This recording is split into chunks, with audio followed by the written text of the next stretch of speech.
저는 정성구라고 합니다.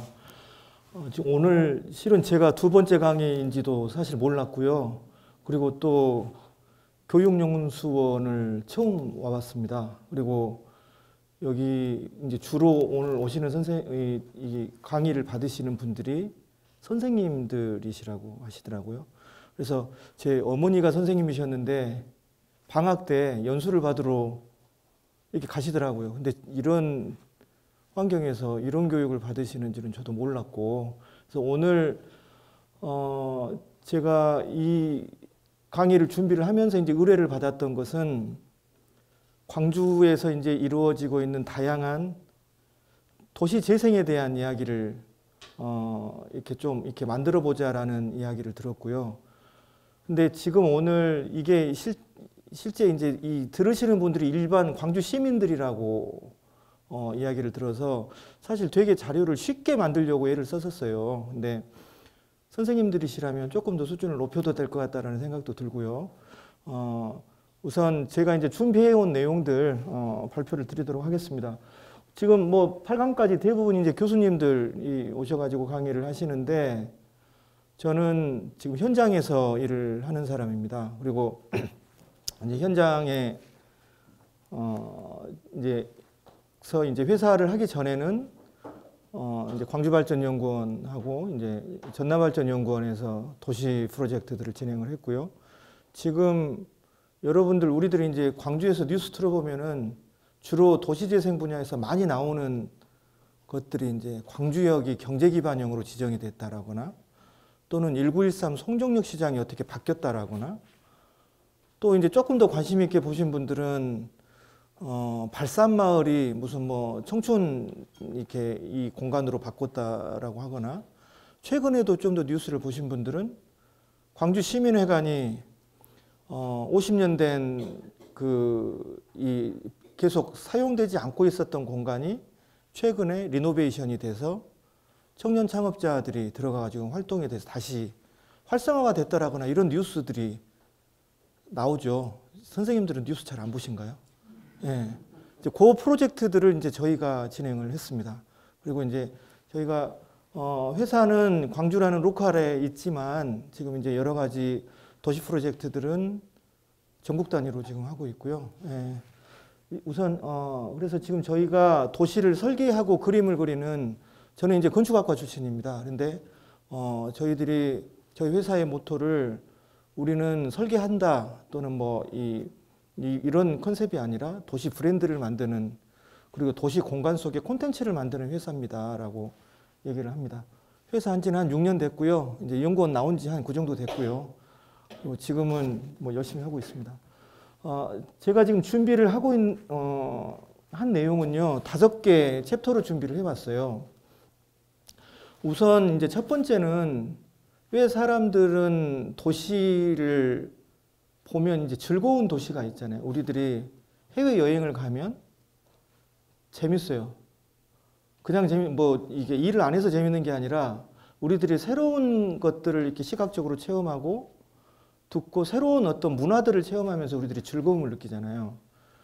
저는 그러한 것들이 왜 우리들은 재밌어 할까를 한번 그건 다분히 이 도시 건축적 관점에서 이제 제가 한 5가지 정도를 정리를 해봤고요. 그걸 이제 제가 이제 도시 정체성이라고 이제 표현을 해봤습니다. 아이덴티티. 각각의 도시들은 아이덴티티가 있는데 광주는 어떤 아이덴티티가 있는가? 그리고 우리 광주는 어떠한 정체성을 갖기 위해서 지금 노력을 하고 있는가에 대한 부분들 설명을 하고 싶어서 우선 첫 번째 도시 정체성에 대한 부분 한번 만들어 봤고요. 두 번째는 도시재생 차원에서 사실 도시재생이라는 주제가 어렵습니다. 공무원들 강의할 때도 되게 어려운 주제고요. 그리고 또 실제 현장에서 도시재생계획을 수립을 하면서 회사 팀들 중에 제일 이제 안 하려고 하는 업무가 사실 도시재생이에요. 오히려 설계 프로젝트들을 더 하는 게 더 수월하고 그래서 도시재생에 대한 국가 정책이 지금 어떻게 바뀌고 있고 이런 내용들 일단 가볍게 우리 선생님들 수준에서만 뉴스 볼 때 좀 이렇게 들으실 수 있도록 정도로만 한번 정리를 해봤고요. 네 번째는 우리들이 일상적으로 광주를 다니면서 좋았었던 것들 또는 그냥 마치 이제 공기처럼 옆에 있었는데 우리들이 그 가치를 몰랐었던 광주의 재생자원들이 몇 가지가 있어요. 물론 이제 아시는 분들도 있을 거고, 아마 역사에 대한 전공을 하셨거나 아니면은 뭐 사회학이나 도시학에 대한 이제 이 과목을 하시는 선생님들은 아마 눈여겨보셨을 수도 있을 것 같은데, 우리들이 일상적으로 출근하는 길에서 이용했었던 것들도 그게 어떠한 의미가 있었는가 한 몇 가지, 한 6개 정도 한번 추려봤습니다. 푸른길 공원, 그다음에 광주 폴리라는 것들, 그다음에 이제 지금 우리 공간들 속에서 이렇게 많이 숨어 있는데 이것이 재생 사업에 활용이 되고 있는 그러한 공간들 찾아봤고요. 마지막으로 지금 현안들, 자, 우리 광주가 어떻게 바꿔줘야 되는가?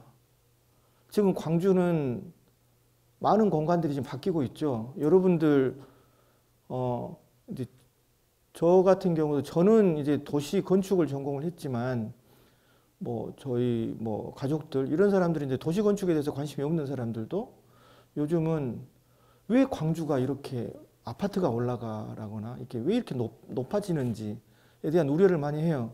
일반인들도 요새는 이제 느낄 정도로 광주가 이 아파트 천국이 되는 거 아닌가라는 생각을 하죠. 그러면 지금 우리들이 이제 이 내용 왜 그렇게 바꿔줄 수밖에 없고 우리들이 어떻게 이걸 고쳐나가야 되는가?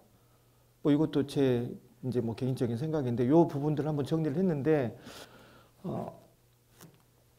예, 우선 이제 정체성에 대한 부분부터 이야기를 할게요. 이제 도시의 정체성이라는 게 저는 이제 그 도시가 가지고 있는 그 고유한 특성들, 우리들이 파리를 가면 즐겁잖아요. 출근 안에서도 즐겁지만 사실은 이 공간의 새로운 문화를 체험하고 새로운 환경을 접하고 이게 이제 즐거운데 왜 우리들은 파리나 또는 런던이나 또는 뭐 서울이나 또는 대구나 이런 데를 갔을 때 어떻게 우리들이 받아들이고 또 어떤 부분에서 도시 공간은 사람들에게 즐거움을 줄 수 있을 것인가에 대한 것을 한 5가지 정도로 정리를 해봤습니다. 요거 이제 아마 이 전공 영역에 따라서 관점들은 다 다를 것 같아요. 사람들에 따라서 내가 어떤 전공이냐에 따라서 도시는 어쨌을 때 사람들에게 즐거움을 준다. 뭐 있는데 저 같은 경우는 굉장히 이제 물리적인 환경으로 이제 크게 5가지를 정리를 해봤는데요. 첫 번째는 오늘 뭐 주제인 것처럼 재생을 하는 그 도시의 어떤 역사적 공간이나 문화적 공간들을 그대로 활용을 하는 그러한 재생 공간들이 많이 있는 도시들, 특히 유럽 같은 데를 우리들이 가서 즐거워하고 굉장히 인상 깊게 여겼던 것들은 뭐냐면 그 공간에 굉장히 역사적인 이야기들을 담고 있는 환경들을 우리가 볼 수가 있잖아요. 이 뭐 하다못해 뭐 카페나 미술관 같은 것들도. 그래서 이제 그런 부분에 대한 걸 하나 정리해 봤고요. 두 번째는 상징물의 건립 같은 것들도 그 도시를 굉장히 인상 지어주는 것이라는 생각을 합니다. 그래서 두 번째는 이제 상징물의 건립 들었고요. 세 번째는 좀 이제 뭐 글자로만 보면 어려운데 이 그 도시를 상징할 수 있는 창의적 공간들, 창의 지역들, 뭐 이제 이런 부분에 대한 육성. 네 번째는 그 도시가 가지고 있는 독특한 이벤트나 축제가 있는가. 에든버러 같은 경우는 프린치 페스티벌이라는 것들이 있고, 뭐 아비뇽 같은 경우는 연극제가 있고, 뭐 그런 거 흉내내서 이제 우리 광주 같은 경우는 금남로에서 프린치 페스티벌 같은 것들을 지금 하고는 있죠. 근데 이제 이런 것들이 대부분 이 우리 도시의 브랜드들을 만들기 위한 노력으로 이제 이러한 페스티벌과 축제들을 이제 만들어내는 거고요. 마지막으로 우리 도시를 상징 지을 수 있는 문화예술 콘텐츠를 가지고 있는 도시 한 5가지가 적절하게 그 도시 공간에 만들어질 때 그 도시는 다른 도시와 굉장히 차별화된 인상을 줄 수가 있고 사람들이 그 공간을 방문을 하면 즐거워할 수 있다라고 생각이 됩니다. 그거 하나씩을 한번 봐볼게요. 우선 이제 첫 번째는 이제 재생과 창조에 대한 사례예요.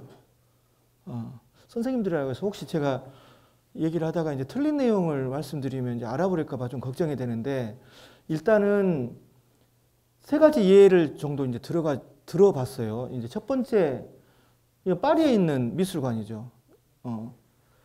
예, 파리는 1900년에 만국박람회를 개최를 하죠. 그 자기 나라의 우수한 국력과 어떤 그런 것들을 위해서 만국박람회를 이제 개최를 했는데 그때 이제 오르세역이라는 것이 이제 만들어집니다. 이 오르세역에 대한 위치는 우리들 파리 가면 보통 많이 가는 르블 박물관 건너편, 세느강 건너편에 있죠. 우리들이 지금 코로나 때문에 지금 해외를 안 간 지가 오래됐잖아요. 그러니까 오늘이라도 예전에 갔다 오셨거나 아니면 이 내용을 보고 다음에 해외를 가실 때 뭐 갈 수 있는 프로그램을 하셔도 될 것 같은데 이 오르세 미술관 같은 경우는 1900년에 기차역으로 만국박람회를 위한 기차역으로 만들어졌는데 이게 이제 만국박람회가 끝나고 또 다른 어떤 교통체계가 개편이 되면서 여기 폐쇄가 됐습니다. 세느강 바로 면해가지고 우리나라 같은 경우는 이제 그 부분이 이제 철거가 돼서 민간에 매각이 돼가지고 아파트가 지어지거나 뭐 그렇게 되겠죠.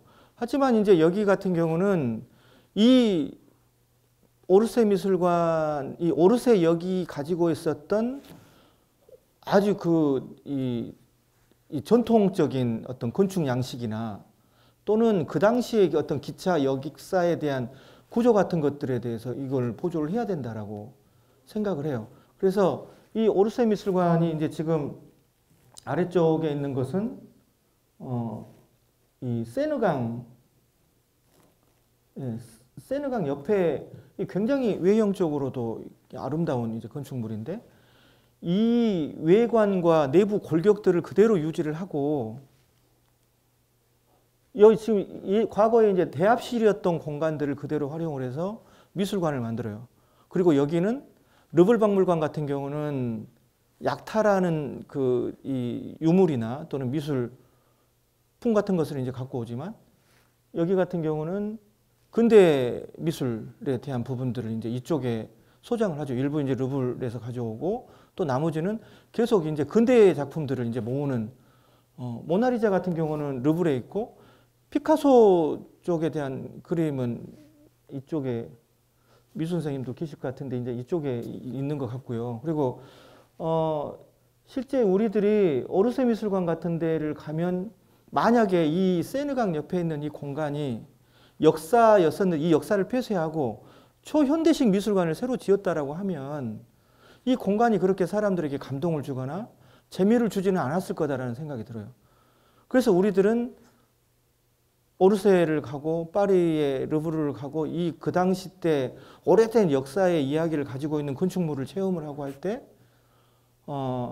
즐거움을 느끼고 내가 살았던 도시하고는 좀 다른 독특한 매력이 있다라는 걸 느낀다라는 것이죠.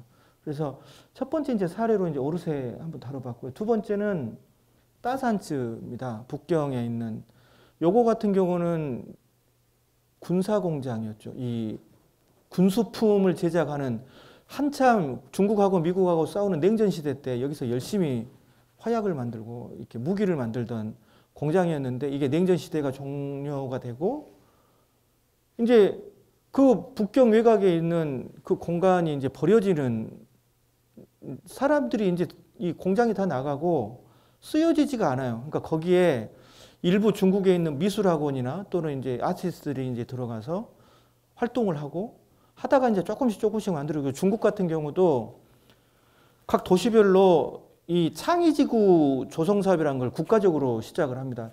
이런 식의 어떤 오래된 공장이나 또는 뭐 밀가루 공장 또는 군수 공장 이러한 것들이 버려져 있는 그 공간들을 해체하거나 없애지 않고 이 공간을 굉장히 창의적 공간으로 예술가들이나 또는 창업자들이 들어와서 활성화할 수 있는 공간으로 바꾸는 사업을 국가 정책으로 시행을 해요. 그때 이제 만들어진 게 따산츠 798입니다. 이 뒤에 있는 숫자 798은 이게 뭔가요? 여기 번지수죠. 예. 그래서 지금 이게 따산츠 798에 대한 여기는 지금 지방도시에서는 유일하게 우리 광주 시립미술관에 스튜디오가 여기 북경 따산츠에 있어요. 예. 그래서 우리 광주에도 상당히 익숙한 데고 여기 같은 데는 이제 중국에 관광으로 가면 일단 따산츠 최근에는 따산츠까지를 도는 프로그램들이 만들어져 있고요. 아래쪽에 있는 것은 상하이에 있는 사례예요. 상하이의 라오창팡이라고 하는 우리 한자로 쓰면 노장방, 오래된 공장, 도살장을 지금 얘기를 합니다. 그래서 여기는 상하이 사례인데 이게 1933년도에 지어졌어요. 상하이는 우리나라만큼이나 상당히 복잡 단안한 역사를 가지고 있잖아요. 영국의 침탈을 당했고 아편 전쟁을 통해서 이 문호를 개방을 하게 됐고 또 결국에는 굉장히 굴욕적인 조약을 맺고 나서 홍콩도 뺏기고 그 다음에 아편도 이제 한 2년 3년 전쟁을 했죠. 그래서 그때 이 영국 주둔군들이 이제 만든 자기네들이 먹기 위한 원래 중국 사람들은 돼지고기를 이제 더 잘 먹잖아요. 근데 여기는 이제 소를 키워가지고 소를 도살하는 이 공간을 도시 외곽에 만들었는데 지금 이 상하이 사람들은 심지어 당시에 아편 전쟁 이후에 중국인들이 핍박받는 이런 것들도 전부 보존을 하고 밀랍으로 만들어서 그 당시의 역사를 우리가 잊지 말자라는 공간들을 만들어 놓고 있죠. 이것도 어떻게 보면 그런 공간임에도 불구하고 이 사람들은 여기를 복합문화공간으로 활용을 해서 지금 사용을 하고 있어요. 여기는 아직은 관광객들이 안 가는 데입니다. 한번 상하이에 가시게 되면 가보시고요. 여기 이제 오른쪽에 있는 것은 가나자와 시민예술촌이에요. 일본 같은 경우는 방적 산업을 통해서 도시를 발전시킨, 물론 우리나라도 마찬가지고요. 근데 이제 지금 이 가나자와는 이제 위치가 일본 열도로 치면 우리나라 편에 있는 후쿠시마 건너편. 그래서 이 후쿠시마하고 가나자와에 큰 산맥이 있어가지고 거기 일본 방사능 지도를 보면 여기는 녹색으로 나와요. 그래서 되게 문화적으로도 이제 보존이 됐고 누가 그러더라고요. 에도 시대 때 여기는 아무래도 여러 가지 문화들이 좀 보존이 돼 있었던 지역이고 그렇기 때문에 일본에서는 첫 번째 문화도시로 인정받는 데가 이 가나자와입니다. 유네스코 창의도시로도 지금 지정이 돼 있는 곳이고요. 근데 여기는 이 사람들이 방적 산업을 통해서 이루어졌었던 이 공장 시설들을 버리지 않고 그대로 개보수를 해서 여기는 우리 아버지 세대들이 일했었던 방적 공장이었다라는 것들을 알리면서 이 공간에 시민공원을 만들어놨어요. 시민들이 자유롭게 24시간 출입을 하면서 음악 연습을 하고 커뮤니티 연습을 하고 이제 이런 공간들이 세계적으로 지금 만들어지는 거예요. 그래서 이제 이러한 다양한 이런 재생 사업들이 이루어지는 것이 이 도시에 대한 이미지를 굉장히 강화시켜 줄 수 있다라는 거고요. 아래쪽에 이제 볼로냐, 이탈리아에 있는 도시죠. 이탈리아 로마에서 베니스로 올라가는 그 중간에. 또 여기 볼로냐 같은 경우는 보통 우리나라 분들이 가시면 가죽 제품 많이 이제 사는 그런 데들이죠. 여기는 100년이 넘는 동안 이루어진 공방거리, 가죽 공방거리 같은 것들이 있죠. 그래서 이런 것들이 이제 계속 유지되고 다시 재생되고 하는 것이 이 도시의 어떤 이미지와 가치를 올려줄 수 있는 이 방안이다라고 일단 생각을 하고요. 실은 제가 이거 보고 되게 저는 좋았습니다. 그래서 사진 하나 크게 더 찍어가지고 왔습니다. 이건 1933년도에 지어진 라오창팡인데 외형적으로도 되게 멋져요. 부숴버리기는 너무 아까운 건물이죠. 그리고 또 이 주변에는 대부분이 지금 이제 오피스 건물로 이제 들어서 있지만 이 건물은 꿋꿋하게 상하이 시와 상하이 어떤 문화재단에서 관리를 하면서 이것이 또 하나의 어떤 상하이가 가지고 있는 역사적인 사실들을 계속 후손들에게 알리고 시민들에게 어떤 문화적 공간을 제공하는 공간으로 쓰입니다. 이 안에 있는 내부는 지금 이렇게 돼 있어요. 이게 무슨 다리 같은 것들이 지금 놔져 있잖아요. 그죠? 지금 여기 같은 경우도 이 다리는 이거 어떤 용도일까요? 예? 예. 건물하고 이제 소가 지나다는 통로였어요.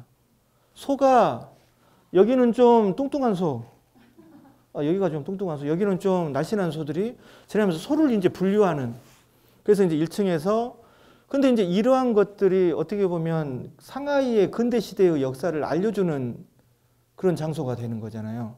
그래서 이 공간들에 대한 그런 이 건축물이 가지고 있는 이 건물에 대한 이야기들을 그대로 보존을 하고 이 공간이 다양한 문화 공간, 그 다음에 편집샵, 제일 위에는 이제 뭐 예식장까지 이제 시민회관 같은 형태가 들어가는 이제 이런 것들로 구성이 되어 있고요. 가나자와 시민예술촌, 이거 예전에 있던 도요타 방적에 대한 그 시설이 이렇게 있었던 것을 가나자와시에서는 이렇게 지금 리노베이션을 합니다. 굉장히 현대적이고 깨끗하게.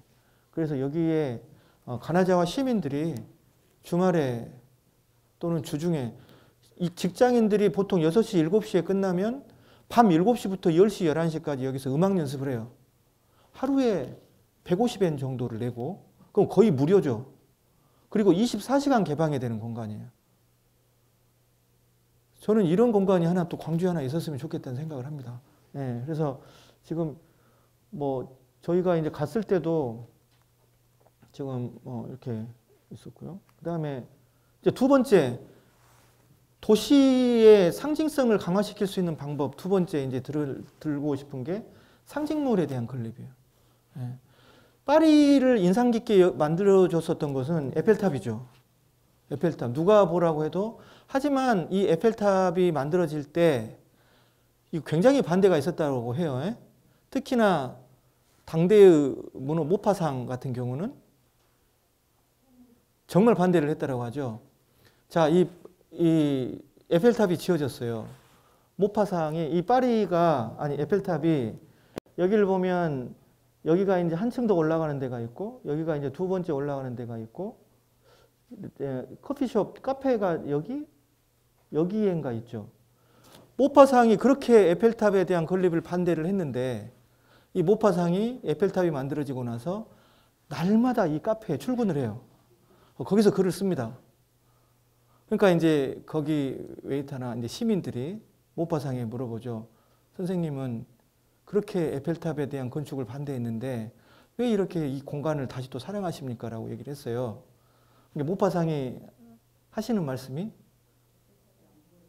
그렇습니다. 에펠탑이 안 보이는 유일한 공간이 이 자리다라고 얘기를 했다라는 게 있죠. 어찌됐든 이 에펠탑은 지금 파리를 먹여 살리고 있는 하나의 어떤 그 상징적인 공간이 됐어요. 에펠탑이 없는 파리는 상상할 수가 없죠. 이것도 이 도시를 굉장히 강하게 만들어주는 요소이고요. 4개 중에 꼭대기까지 올라갈 수 있는 엘리베이터가 있는 다리는 이 4개 중에 몇 개? 1개. 보통 우리나라 사람들은 이제 4개 다리 중에 줄이 많이 서 있는 다리가 있고 줄이 별로 안 서 있는 다리가 있고 우리 한국 사람들은 야 저기 줄이 안 서 있다 해가지고 가죠. 거기는 이제 엘리베이터로 올라가는 데가 아니라 걸어서 올라가는 데입니다. 이쪽 다리로 가면 대부분 한국 사람들이 와가지고 한 5층만 올라가면 티켓 부스가 있나? 10층이 있나? 해가지고 올라가는 거기서 한국 사람들 많이 만나죠. 저도 걸어서 여기까지 올라갔습니다. 이제 에펠탑이 있고요. 두 번째는 이거 이제 런던이죠. 런던의 지금 이 빅 아이라고 지금 불리는 요것은 지금 바로 어떻게 보면 그 웨스트민스터 사원 바로 옆에 큰 대관람차가 있는 거예요. 일본에 가면 이런 거 많이 있잖아요. 대관람차. 아마 우리나라에 광주천 옆에 조그마한 대관람차를 놓는 공간 하나 만든다라고 하면 난리가 나겠죠. 근데 얘네들은 밀레니엄 프로젝트로 이 테임스 강변의 면에 있는 아주 유명한 테이트 모던 미술관이 있잖아요. 테이트 모던 미술관 건너편에 바로 조금 지나가면 웨스트민스터 사원이 있고 빅벤이 있는 이 공간에 이 빅 아이를 런던 아이를 이렇게 만들었어요. 좀 이렇게 굉장히 런던의 강북의 경우에는 굉장히 그 전통적인 이제 도시라고 볼 수가 있는데 의외로 되게 어울리는 것도 같아요. 근데 일단은 우리나라에서는 이게 실현되기가 불가능한 프로젝트여서 이건 좀 이제 감이 좀 안 왔고요. 또 이제 또 도시의 이미지를 위한 거. 이 그림은 이제 이 런던 중앙부에 있는 이 도시 이름이 뭐죠? 뉴카슬 지역에 있는 북쪽의 청사라고 불리는 이 조각물이죠. 이 조각물인데 이 뉴카슬 지역에 있는 이 도시가 원래는 이게 그 산업도시여가지고 산업혁명이 끝난 이후에 영국의 도시들은 대부분이 다 몰라 그래요. 우리들이 보통 도시재생 사례를 벤치마킹을 하러 가면 유럽을 많이 갑니다. 유럽을 많이 가는 이유는 유럽은 산업혁명 이후에 산업혁명의 어떤 황금기가 지나고 나서 국가적인 존폐가 닥쳐요. 이 도시의 생존 전략을 짜지 않는 경우에는 이 도시가 없어질 수가 있다. 실제 많은 도시가 또 없어졌고요. 영국도 마찬가지고 특히 영국, 독일, 산업혁명의 특수를 많이 본 도시들. 그래서 이런 도시들은 국가 정책 차원에서 굉장히 많은 재생 프로젝트를 진행을 합니다. 그때 만들어졌던 것들이 지금은 이제 또 하나의 어떤 새로운 볼거리나 자원으로 만들어져서 지금 이제 공급이 되고요. 요것은 이제 당시에 1990 뭐 한 5, 6년 정도에 만들어지면서 이게 코카콜라 빈캔으로 지금으로 치면 뭐 정크아트 같은 건 것 같아요. 이렇게 이제 만들어서 지금 여기도 이 뉴카슬 지역에 이거 보러 지금 다니는 거고요. 요것은 유명하죠. 이거 구겐하임 미술관. 스페인 북부에 있는 빌바오 바스크 지역에 있는 주도. 얘네들 그 항상 뉴스 보면은 그 바스크 분리독립운동 한다고 막 테러 일어나고 총 쏘고 전쟁하는 지역. 가서 보면 스페인 중부 쪽 애들하고 이쪽 북부 애들하고 생긴 게 좀 다른 것 같아요. 북부 애들이. 예. 그래서 진짜 얘네들은 민족이 좀 다른 것 같은데 이 생각은 이게 제 뇌피셜이라 틀릴 수도 있습니다. 예. 그래서 사실 이러한 그 각각의 이 도시의 아이덴티티를 확실하게 줄 수 있는 내용 이제 방법들 두 번째가 이러한 그 도시를 상징 지을 수 있는 상징물을 만드는 것. 우리 광주로 치면 아시아 문화전당이 될 수도 있겠고요. 뭐 어쩌다 한 번씩 가끔 이제 그 선거철만 되면 광주에 518m 타워를 만든다 막 이런 공약이 나오잖아요. 그건 사실 이런 것들이죠. 이런 브랜드를 만들기 위한. 근데 저는 개인적으로는 광주가 그렇게 높은 타워가 올라가는 것은 뭐 좋은 방향은 아닐 거라고 생각을 하는데요. 세 번째는 아까 이제 말씀드린 그 도시가 가지고 있는 창의 지역들이 있는 것. 뉴욕에 가면 이제 브로드웨이 뮤지컬 거리들이 있죠. 브로드웨이라는 이 맨하탄 거리를 이렇게 가로지르는 이 브로드웨이 쪽에 정말 우리나라의 뮤지컬 원본을 볼 수 있는 뮤지컬 극장들이 있죠. 런던 웨스트엔드 가면 여기도 마찬가지로 오페라, 뮤지컬 이런 것들을 볼 수 있는 거리들이 있죠. 우리들은 뉴욕을 가면 브로드웨이를 가서 뮤지컬을 볼 생각을 하고 런던에 가면 웨스트엔드에서 또 오페라를 하나 이제 볼 생각을 합니다. 이런 공간들도 그 도시를 이것은 이제 하나의 어떤 실체는 아니잖아요. 높게 올라가 있는 탑은 아니지만 이것도 도시를 굉장히 강하게 브랜드화 시켜줄 수 있는 작업이다 라는 생각을 해요. 일본은 이건 이제 아트 트라이앵글을 만들었다라는 것은 일본 자체 자기네들의 주장이에요. 얘네들이 세 군데를 재개발을 해요. 우리 아마 여러분들도 많이 아실 것 같은데 이 모마 저기 어디야 그 일본 최근에 이 올라간 데가 갑자기 기억이 안 나네요. 지금 이 일본 동경의 재개발 지역, 그 다음에 이제 또는 이제 도시 개발 지역과 시립 동경 도미술관을 엮은 이 세 군데에다가 예술 집적지구를 만들겠다라고 이제 사실 이제 동경은 발표해요. 그래서 그걸 이제 아트 트라이앵글로 근데 실제 가서 보면 이제 동경이 워낙 이제 지가나 이런 것들이 강한 센 도시이기 때문에 대부분이 상업시설이 들어와 있기는 하죠. 근데 어찌됐든 얘네들도 하나의 어떤 그 권역별로 이러한 그 창의성이나 예술성을 보일 수 있는 지역을 만드는 게 이 도시의 브랜드를 만들 수 있다라고 지금 생각을 하는 것이고요. 그 이외에 지금 뭐 피렌체 공방거리나 홍콩 서구룡 문화예술지구가 있습니다. 우리 광주가 지금 아시아 문화중심 도시라는 사업을 하고 있잖아요. 얘네들 똑같은 이름으로 홍콩의 아시아 문화중심 도시라는 프로젝트를 하고 있어요. 얘네들은 막대한 예산을 지어가지고 2020년까지 15개의 문화시설을 만들고 실제 이 서구룡 쪽을 가면 전부 다 지금 공사 중에 있어요. 이런 것들을 보면 얘네들은 아시아의 문화 중심을 이제 홍콩 서구룡 반도 쪽에 새로운 어떤 자기들만의 브랜드로 만들고자 하는 욕심을 가지고 있죠. 광주도 조금 더 이제 노력을 하고 이제 아시아 문화 중심 도시 사업을 어떻게 정착시킬 것인가 고민을 해봐야 될 때라고는 봅니다. 그 다음에 네 번째, 이 도시에 대한 이미지를 지금 우리들은 정체성에 대한 얘기를 하는 거예요. 축제, 이벤트, 에딘버러 프린지 페스티벌이 있고요. 요건 우리들 런던에서 여기는 이제 스코틀랜드 지방이죠. 영국 북부 스코틀랜드 지역에 기차로 한 4시간 정도 올라가야 되는, 비행기로도 한 2시간, 2시간 반. 에든버러는 원래 2차 세계대전이 끝나고 시민들의 피로감을 위로해 주기 위해서 이 에딘버러 시에서 공연예술 페스티벌을 열어요.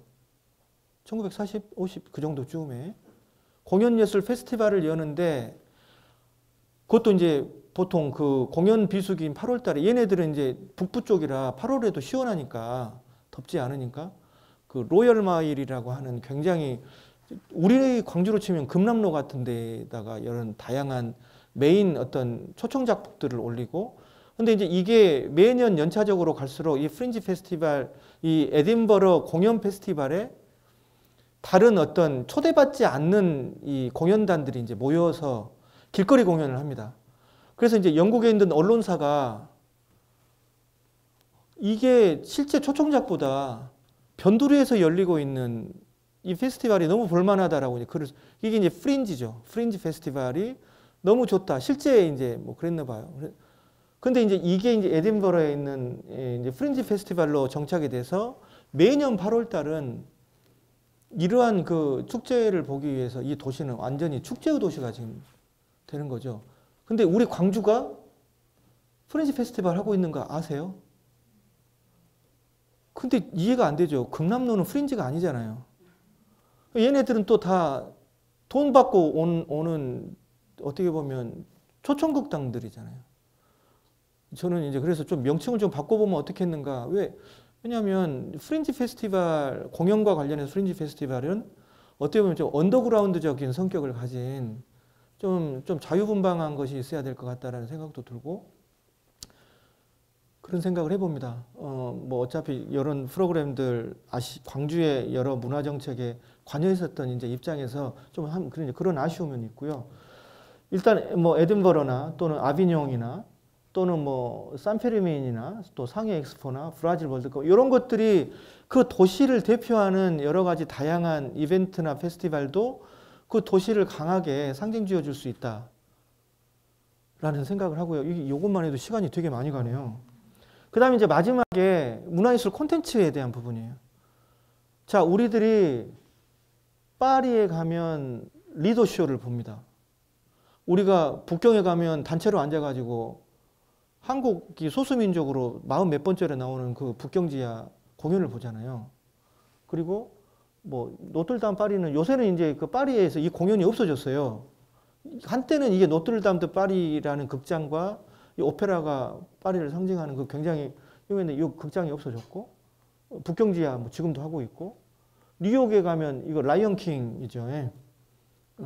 이 브로드웨이 뮤지컬에 가면 뉴욕을 상징하는 다양한 이러한 콘텐츠들이 지금 만들어지고 공연되고 있다는 거고 파리 리더쇼 같은 경우 이것은 한 20만 원 되죠. 밥까지 먹으려고 하면. 근데 밥 안 먹고 그냥 입장료만 내겠다 하면은 한 6, 7만 원? 5, 6만 원. 근데 정말 볼만합니다. 우리 선생님들 가셔서 기회가 되면 저는 이거 꼭 보셔야 된다고 봐요.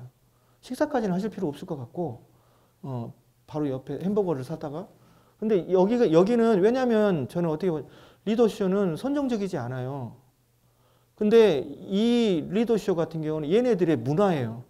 그리고 우리들은 정말 얘네들의 문화의 속살을 우리들이 체험을 하는 거고요. 그래서 한 번 공연을 하면 약 50명 정도의 무용수가 계속 옷을 갈아입고 나온다라고 얘기를 하고 1년에 이 리더쇼 극장에서 벌어들이는 돈이 한 5천, 코로나 이전에는 한 5천, 6천 유로? 우리나라 돈으로 한 800억, 900억, 많이 가면 1000억. 이 쇼 프로그램 하나를 가지고 이렇게 지금 버는 거예요. 이것은 굉장히 큰 문화 상품이죠. 이 문화 상품이라고. 그러면은 진짜 얘네들은 에펠탑으로도 벌고 리더쇼로도 벌고 관광로도 벌고 지금 하고 있죠. 그래서 우리 아시아의 이제 작은 도시인 광주도 이런 문화예술 콘텐츠 같은 것들이 하나가 있을 때 어찌됐든 광주를 찾아오는 사람들에게 새로운 아이덴티티를 줄 수 있지 않겠는가. 서울에 있는 난타 공연도 우리 외국에서 오시는 분들이 많이 봐요. 광주에 얼수라는 타워그룹이 있습니다. 근데 이제 이 타워그룹 이제 전용 극장은 지금 없는 상태인데 이것도 상당히 볼만하더라고요. 그래서 전체적으로 제가 이제 5가지를 이야기를 했죠. 그 한 도시의 인상을 강하게 정체성을 줄 수 있는, 그리고 이 정체성을 주는 것이 도시를 즐겁게 만들어준다. 다녀봤더니 이제 이 생각을 제가 이제 말씀을 드렸고요. 그렇다면 이 도시 정체성을 확보를 해주는 다양한 방법들이 도시 재생 사업, 특히 이제 도시 설계 프로젝트와 굉장히 밀접한 관계를 가지고 있다라고 해서 제가 이제 이런 도시 재생이라는 것을 이제 이렇게 저는 많이 이야기를 합니다. 현혹하는 어떤 멋진 이미지를 만드는 것이 아니라, 즉 우리가 도시 재생한다고 해서 상무지구나, 거기 신도시잖아요. 상무지구 가면 별로 재미없죠. 상무지구 사실 분들도 있을 것 같은데, 상무지구 지금도 사람들 가면 길을 잘 잃어요. 가로별로. 근데 여러분들 동명동이나 이쪽에 가면 어느 골목에 가도 여기는 어느 몇 번째 골목이다라는 것들을 또 알 수가 있잖아요. 근데 그게 일반적으로 상무지구는 바둑판처럼 잘라서 만드는 계획도시이고, 동명동, 양림동 같은 경우는 이게 광주가 도시가 형성이 되는 과정에서 자연스럽게 만들어진 그런 공간들이죠. 그래서 조금 더 정감 있고 좀 그런 것들이 원도심에서는 느껴지죠. 선운지구 같은 경우는 물론 세련되고 새 건물이고 도로도 쫙쫙 나 있고 좋지만 거기는 뭔가 저만 그런가요? 삭막하게 느껴지고. 그래서 이런 그 도시재생이라는 것이 이제 정체성을 만들어내고 공동체의 삶을 원활하게 만드는, 그래서 재생을 통해서 새로운 공간을 만들지만 낯익은 공간을 만드는 것, 이것이 이제 도시재생이다라는 거고요. 이제 문화적 도시재생 이제 몇 가지 예를 이제 들어보면, 그렇다면 이러한 그 문화적인 어떤 요소나 사례들을 가지고 도시재생을 하는 이제 몇 가지 이제 예시입니다. 첫 번째, 문화적 재생에 대한 먼저 정의를, 이 도시가 가진 유무형의 문화적 자원들을 활용해서 도시재생 효과를 얻고자 하는 것이라고 이제 저는 이제 정의를 했고요. 오른쪽 위쪽에 있는 것이 독일의 뒤스부르크 노드파크인데 이거 뒷부분에 다시 한번 설명이 나와요. 얘네들은 철강, 제련 공장 이런 부분들을 한때 얘네들이 없애려고 했대요. 이거 전부 고철을 팔아가지고 도시 재원이 부족하니까 하려고 하다가 시민운동을 통해서 여기가 이제 보존이 되고, 지금은 이런 이 사일로 같은 데를 다이빙 풀 같은 것으로 만들어 놨어요. 완전히 도시공원으로. 이 뒷부분에 이제 그림이 이제 나올 거. 이게 암벽 등반도 하잖아요. 그래서 이런 공간들이 만들어지고요.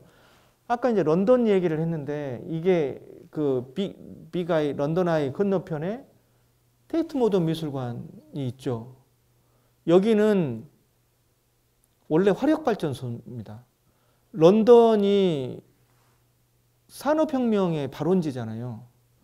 얘네들은 간의 수공업을 통해서 이렇게 이 공산품을, 이렇게 제품을 만들어내다가 얘네들은 산업혁명이라는 어떤 전기터빈을 돌려가지고 공장을 통해가지고 대량 생산을 통해서 이제 돈을 버는 시절로 넘어오잖아요. 그때 이 화력발전소에서는 계속 석탄을 떼면서 공장을 가동을 시켰죠. 근데 지금 이 테이트 모던 미술관은 오랫동안 이 화력발전소가 버려져 있다가 산업혁명 이후에 2000년대 즈음에 지금 우리나라가 도시재생 뉴딜로 막 이 재생 사업을 하는 것처럼 영국이나 이런 데도 밀레니엄 프로젝트라는 것을 해가지고 도시 살리기 운동을 해요. 그때 이 테이트 모던 미술관이 이제 만들어집니다. 서던뱅크 이 쪽에 있는 화력발전소를 세계적인 미술관으로 바꾸는 작업. 그래서 이제 이런 것들이 뭐 외국 사례고요. 요건 듀스부르크인데 여기가 지금 파리예요. 파리에서 독일 이제 왼쪽 상단 부분 듀스부르크라는 데는 대부분 이제 우리 관광객들이 이제 안 가는 지역들인데 여기에 1990년 이전에 티센철강이 있었던 공간이에요. 지금 이 공간이. 그래서 이 티센철강이 있었던 공간이 버려지고 이 도시가 소멸될 위기에 있었을 때 주민들이 이제 이러한 생태공원으로 바꾸는 작업을 합니다. 생태공원으로 이제 바꾸는 작업을 하고, 야간에는 이렇게 경관들을 만들고, 새로운 볼거리를 만들고, 전망타워, 이제 이런 것들은 전망타워로 만들고, 생태공원과 아까 말한 암벽 등반과 가스 저장 탱크의 어떤 다이빙풀과 같은 이런 형태로 만들어서 지금은 연간 한 70만 명 정도 관광객들이 와요. 이것도 어떻게 보면, 그리고 이제 아까 그 공장 시설은 세계 문화유산으로까지 이제 지정이 됩니다. 여러분들 국제시장 봤죠? 영화 국제시장을 보면 우리 영화배우 그 친구가 독일에 파견 나가서 일했던 거기가 여기예요. 네. 그래서 지금은 이제 이런 어떤 하나의 새로운 어떤 도시를 이렇게 재생시키는 사례가 있고요. 여기는 이제 아까 얘기한 이 테이트 모던 미술관인데 오랫동안 이렇게 버려져 있었던 이제 과거에 이제 화력발전소 시절이었을 때 영국 애들은 그랬대요. 코크시티라 그래가지고 코크시티라는 게 뭐예요? 새카만 도시잖아요. 코크. 새카만 도시가 마치 도시의 발전을 상징하는 것처럼 사용을 하던 시절이 있었어요. 그래서 이렇게 많은 이제 오염들을 이제 발생을 하던 시절에서 지금은 이 테이트 모던 미술관이 만들어지고 나서 단 4일 만에 방문객이 12만 명이 방문을 했다라고 해요. 그래서 그 당시에 현대 미술의 흐름이 뉴욕이었다라고 한다면 이 테이트 모던이 만들어지고 난 이후에는 세계 어떤 미술의 주류가 런던으로 옮겨오는 뭐 그 정도까지 어떤 파급력을 줬더라고. 요 다리도 이 밀레니엄 브릿지라고 해서 이 2000년도에 같이 이 도시 재생 사업의 일환으로 이렇게 만들어진 다리입니다. 그리고 이제 요것은 화력발전소의 굴뚝이나 여러 가지 시설이나 이런 것들을 그대로 두고 당시에 있었던 어떤 터빈들을 그대로 조유시설이나 이런 것들을 그대로 유지해서 이 공간을 미술관으로 만드는. 여기가 만약에 여기 아파트 같은 거 지었으면 장사 잘 됐을 거 아니에요. 근데 얘네들은 어찌됐든 그러한 어떤 여러 가지 노력들을, 그래서 우리 광주도 이랬으면 좋겠다라는 생각이 들고요. 부산에 고려제강 공장이 있습니다. 수영구에. 여기 테라로사라는 굉장히 우리나라에서 제일 큰 커피숍이 있죠. 여기는 과거에는 제강 공장이었어요. 이런 제강 공장이 현재도 이제 가동이 되고 있었는데, 최근까지 가동이 되고 있었는데, 얘네들은, 기업이 먼저 이 공간에 복합 문화 공간을 만들어서 함께 이렇게 하는 노력들을 합니다. 우리 지금 광주 전남방직, 일신방직하고는 좀 반대되는 사례죠. 지금 여기는, 이제 1963년도에 지어진 공장동이다라는 뭐 의미로 이렇게 일국쌤이라는 카페와 공연장과 이런 커피숍들을 이렇게 만들어서 굉장히 이 힙한 공간으로 바꿔놨어요. 여기 이제 지금은 부산에 과거에는 해운대를 갔다가 그 이후에는 감천마을을 갔다가 지금은 이제 이 테라로사 고려제강 공장을 이제 가죠. 이제 요거 2016년도에는 부산 비엔날레 지금 개최를 했고요. 부산하고 광주하고 개최 연도가 같아요. 비엔날레가. 그래서 원래 우리 광주도 지금 2020년도에 해야 되는데 2018년도에는 이제 여기서 안 하고 이제 다른 데서 했고요. 여기 이제 서울에 있는 성수동 사례입니다. 대림창고. 여기 과거에 그냥 창고 야적장 여러 물품들, 이 성수동 주변에는 대부분이 가스, 기계, 건너편에 이제 수제공방, 구두 이런 것들을 만드는 동네예요. 이 동네 가면 전부 다 이 빨간 벽돌에 이 공장 창고들만 있죠. 근데 이 대림창고 이 공간을 그대로 활용을 해서 여기에서 뭐 명품 이야기를 하면 버버리 힐스가 아니라 영국 그 옷 있잖아요. 여기서 이제 그 런칭 쇼 같은 것들 여기서 해요. 이 공간에서. 그리고 이제 이 공간이 지금은 이제 여기는 이제 카페죠. 그래서 여기가 과거에 공장지대였고 오랫동안 이렇게 이제 사용이 됐었다는 기록들과 흔적들을 그대로 두고 창틀들을 이제 그대로 두고 이런 공간으로 바꿔서 활용을 합니다. 사람들 굉장히 많이 오죠. 성수동 자체가 굉장히 핫한 동네죠. 여기는 세종에 있는 에브리 선데이 카페예요. 여기는 이제 쌀창고를 리노베이션을 했다라고 하는데 과거에 미국 창고, 농협 건물이 리노베이션을 했다는데 혹시 카누 CF를 여기서 찍었다라고 하더라고요. 카누 CF를 그 친구가 찍지 않나요? 그 고수인가? 공유. 예. 거기가 이제 여기서 이제 촬영을 했다라고 하고요. 그 다음에 요건 이제 우리 광주 사례예요. 여러분들 광주 시민회관 알죠? 예전에는 여기서 결혼식도 열렸고 여기서 기념식 같은 것을 했었던 공간이죠. 여기가 계속 버려져 있다가 이런 식으로 지금 버려져 있었어요. 지금은 여기도 이렇게 힙한 공간으로 지금 바뀌었습니다. 한 번씩 가보십시오. 이거 지금 저희가 하고 있습니다. 카페를 운영하는 게 아니고 이 리노베이션과 이제 이걸 활성화시키는 사업을 이제 저희가 했고 운영을 지금 하고 있고요. 자, 그렇다면 왜 우리들은 이런 유산에 주목하는가를 얘기를 하고 싶어요. 왜 우리들은 새롭게 깨끗하게 짓지 않고 이런 오래된 낡은 건물들을 활용하려고 하는가에 대한 이야기예요. 서울 같은 데는 이 근대유산을 미래유산이라고까지 부르죠. 미래의 가치, 미래유산. 자, 이러한 근대유산은 지역민들의 기억과 흔적을 공유합니다.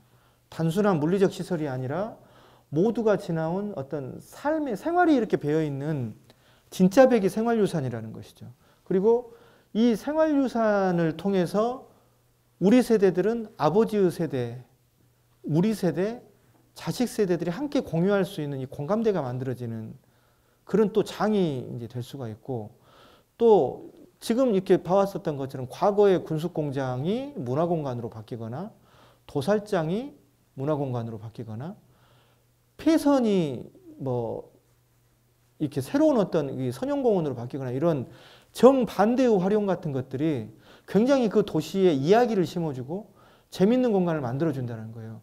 그래서 우리들은 앞으로도 계속 이런 데 계속 관심을 가지고 우리 시민들도 이러한 공간들이 만들어지고 보존될 수 있도록 이제 관심을 가져야 된다는 거고요.